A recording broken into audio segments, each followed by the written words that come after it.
নমস্কার বন্ধুরা, আশা করি সবাই খুব ভালো আছো। আজ আমি তোমাদের সঙ্গে শেয়ার করব দুর্দান্ত স্বাদের নিরামিষ মোচার ডালনা রেসিপি। এই রেসিপিটি কিন্তু যে যার পছন্দ অনুযায়ী বানিয়ে নেয়। একবার বিশ্বাস করে দেখো, আমার শেয়ার করা এই রেসিপিটি সবার থেকে কিন্তু আলাদা, একদম অন্যরকমভাবে বানানো, যেটা যে কোনো নিরামিষ দিনে তোমরা বানিয়ে নিতে পারো। ভাত, পোলাও, ফ্রাইড রাইসের সঙ্গে কিন্তু দারুণ লাগবে খেতে। চলো তাহলে দেরি না করে দেখে নেওয়া যাক পুরো ভিডিওটা। দুর্দান্ত স্বাদের এই রেসিপিটি রান্নার জন্য প্রথমেই লাগছে একটা ফ্রেশ টাটকা মোচা। মোচার বাইরের দিকের কয়েকটা পার্ট এভাবে আমি বাদ দিয়ে দিচ্ছি। তার সঙ্গে ম্যাচিওর ফুলগুলোকেও কিন্তু বাদ দিয়ে দিতে হবে। এর আগেও এই রেসিপিটি আমি তোমাদের সঙ্গে শেয়ার করেছিলাম, তোমাদের খুব ভালো লেগেছিল, সেজন্য অসংখ্য ধন্যবাদ। বাইরের ফুলগুলো সহ মোটামুটি 7 থেকে 8টা পার্ট এভাবে বাদ দিয়ে দিলাম। এই রেসিপিটি রান্নার জন্য আমার কিন্তু লাগছে শুধু ভেতরের এই নরম পার্টটা। এবার বোটাটাকে এভাবে কেটে বাদ দিয়ে লম্বালম্বি করে 8 টুকরো করে কেটে নিতে হবে। 8 টুকরোর বেশি না করাই ভালো, তাহলে কিন্তু প্রত্যেকটা মোচার ফুল খুলে যেতে পারে।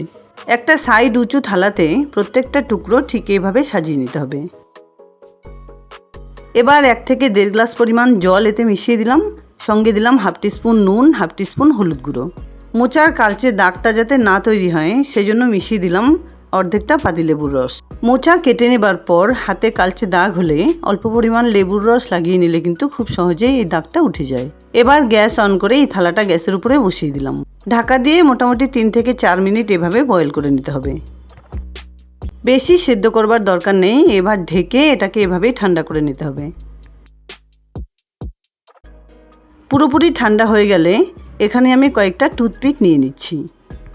যে কটা মোচার পার্ট রয়েছে ঠিক সে কটাই টুথপিক নিতে হবে। এবার একটা করে মোচার পার্ট এভাবে তুলে নিয়ে একটা টুথপিক ঠিক এভাবে গেঁথে নিতে হবে।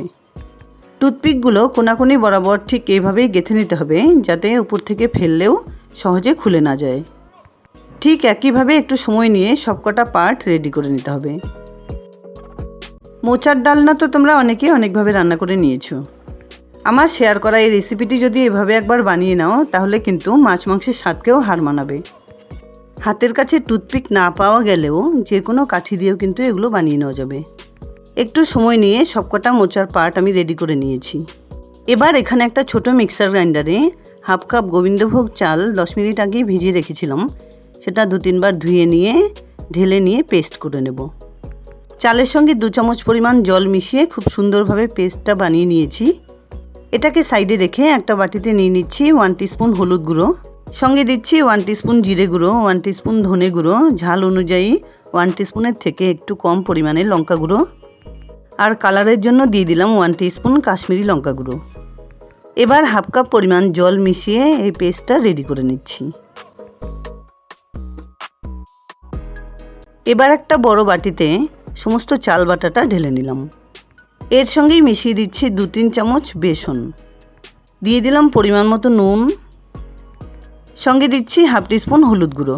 মিক্সার গ্রাইন্ডারে লেগে থাকা চাল বাটার সঙ্গে 2 টেবিলস্পুন জল মিশিয়ে সেটাও ঢেলে দিলাম। এবার সব কিছু খুব ভালোভাবে চাল বাটা আর বেসনের সঙ্গে মিশিয়ে নিতে হবে। এখানে দেখো ঠিক এরকম কনসিস্টেন্সির একটা ব্যাটার বানিয়ে নিয়েছি। অন্যদিকে একটা কড়াই গরম করে দিয়ে দিচ্ছি পরিমাণ মতো সরষের তেল। ন্যাচারালি আমি সাদা তেলেই রান্না করি, তোমরা চাইলে কিন্তু তোমাদের পছন্দ মতো তেল ইউজ করতে পারো। তেলটা খুব ভালোভাবে গরম হয়ে এলে ফ্লেমটাকে মিডিয়ামে রেখে একটা একটা করে মোচার পার্ট এভাবে ব্যাটারে ডিপ করে তেলে ছেড়ে দিচ্ছি। মোচার চপ খেতে চাইলে এভাবেও যদি বানিয়ে নেওয়া যায় তাহলেও কিন্তু খুব ভালো লাগে খেতে। আর মোচার ডালনা এভাবে রান্না করে কাউকে যদি খাওয়ানো হয়, তাহলে সে মাছ খাচ্ছে না মোচার ডালনা খাচ্ছে ভেবেই চিন্তা করে পাবে না। একটা সাইড 1-1.5 মিনিট ভেজে নেবার পর উল্টে দিয়ে আবারও 2-3 বার উল্টে পাল্টে এই চপগুলোকে ভেজে নিতে হবে।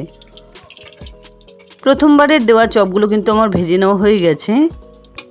এবার বাকি চপগুলো ঠিক একইভাবে একটু সময় নিয়ে ভেজে নিতে হবে। শুধু বেসন দিয়ে যদি এগুলো ভেজে নেওয়া যায় তাহলে কিন্তু খেতে একটু নরম হয়ে যাবে।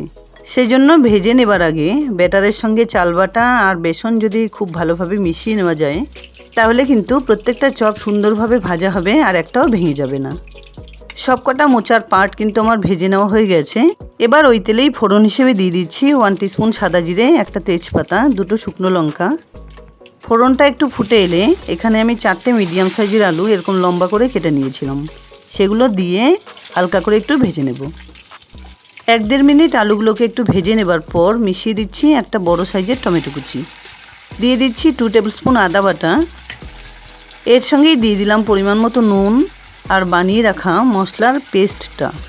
আমরা তাড়াহুড়ো করে রান্নায় কিন্তু গুঁড়ো মশলা ডাইরেক্ট ইউজ করি, সেভাবে ইউজ না করে এভাবে যদি একটু জল মিশিয়ে সেটা মিশিয়ে দেওয়া যায় তাহলে যেমন রান্নায় পুড়ে যাবার ভয় থাকে না, আর টেস্টও খুব ভালো হয়। একটু এভাবে সাঁতলে নিয়ে 2-3 মিনিট ঢেকে রান্না করে নিতে হবে। এবার ঢাকনা খুলে একবার চেক করে নিচ্ছি। হালকা করে একটু নাড়াচাড়া করে আবারও আলুগুলোকে একটু কষিয়ে নিয়ে মশলাটা বেশ শুকনো শুকনো হয়ে গেলে লেগে থাকা মশলার বাটিতে ঢেলে 1 থেকে 1.5 বাটি জল মিশিয়ে দিলাম। মোটামুটি আলুগুলো সেদ্ধ হওয়া পর্যন্ত ঝোলটাকে কিন্তু মিডিয়াম ফ্লেমে খুব ভালোভাবে জাল করে নিতে হবে। এবার ঢাকনা খুলে একবার চেক করে নিচ্ছি। মোচার চপগুলোর সঙ্গে অ্যাডজাস্ট করে আলুগুলো কিন্তু একটু বড় করেই দিতে হবে।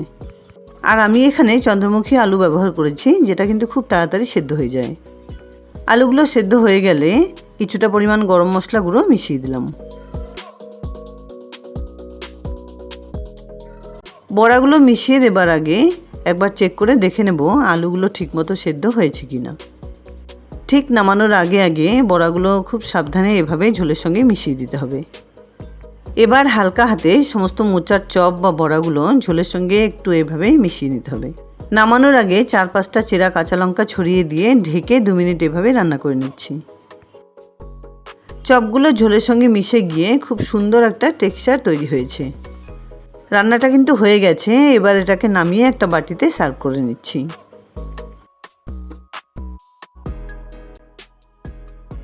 দেখতে পাচ্ছ চপগুলো দেখে কিন্তু অনেকে চিতল মাছ বলে ভুল করতে পারে। মোচার ডালনা তোমরা অনেকেই অনেকভাবে রান্না করে নিয়েছো, তোমাদের কাছে একান্ত অনুরোধ রইল এইভাবে একবার এই রেসিপিটি রান্না করে নেবার। ফ্যামিলির সবাইকে বা বাড়িতে কোনো গেস্ট এলে তাকে যদি এভাবে মোচার ডালনা রান্না করে খাওয়ানো যায়, সে কিন্তু একদমই বুঝতে পারবে না এটা কোন ধরনের রেসিপি। যাই হোক বন্ধুরা, দুর্দান্ত স্বাদের নিরামিষ মোচার ডালনা রেসিপি আমার রেডি অ্যান্ড সার্ভড, যেটা ভাত, ফ্রাইড রাইস, পোলাও সব কিছুর সঙ্গেই খেতে কিন্তু অসাধারণ লাগবে। আশা করছি আমার এই রেসিপিটি তোমাদের খুব পছন্দ হয়েছে।